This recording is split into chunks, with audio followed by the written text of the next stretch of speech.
Many of Hurricane Katrina's victims refused to evacuate because it would have meant leaving their pets behind, and that led to an uncertain future and sometimes death. Hundreds of thousands of animals also died or were displaced in the storm's aftermath. But in 2006, Congress passed the PETS Act that basically allows FEMA to rescue pets during a major disaster.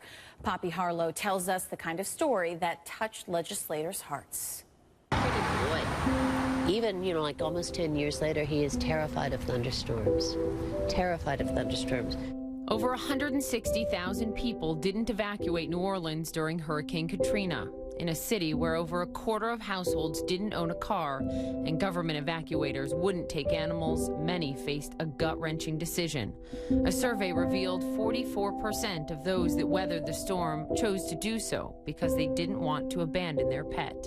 For so many of us, our pets are our family members. It's hard to imagine leaving your pet behind. And for so many people that did leave their pets behind, they came back to just devastation. Not only were their homes destroyed, their communities destroyed, but they lost their pets. Like so many other New Orleans institutions, the local SPCA headquarters was destroyed in the storm. They quickly set up a temporary facility in an old coffee warehouse. Helen Hester came to help. That's where she first met Chaz. He was brought in, actually on my birthday in 2005, about 3 months after the storm. He was so frightened and under-socialized at that point, he didn't remember that humans were his friends. And the volunteers would come in and read to the animals, so they would get used to human voices again. And I'd be reading, with my hand in the cage. And he'd come over and start sniffing. And then you'd feel that fur, and it was like, ooh, he's soft. Ooh, those are soft ears. Ooh, wait, this is a nice dog. Chaz was recovering, but after 6 months, no one came to claim or adopt him. I kept thinking that his real family would come back to him, or his real family would find him, and then gradually it came to me that his real family had found him, and it was myself. I don't think of myself as his owner. I think of myself as his human. I'm sort of his pet. I hope he sort of feels that way about me.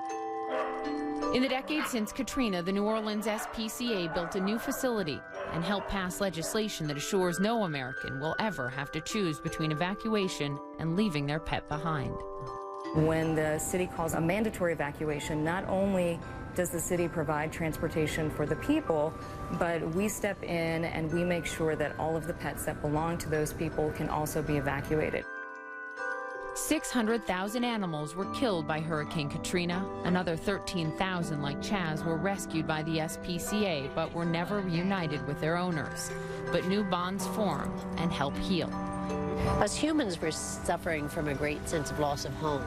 So I think that made us identify with the animals, probably. I mean, that sense of fear and insecurity that they were experiencing. So it made us want to help them. And then they helped us.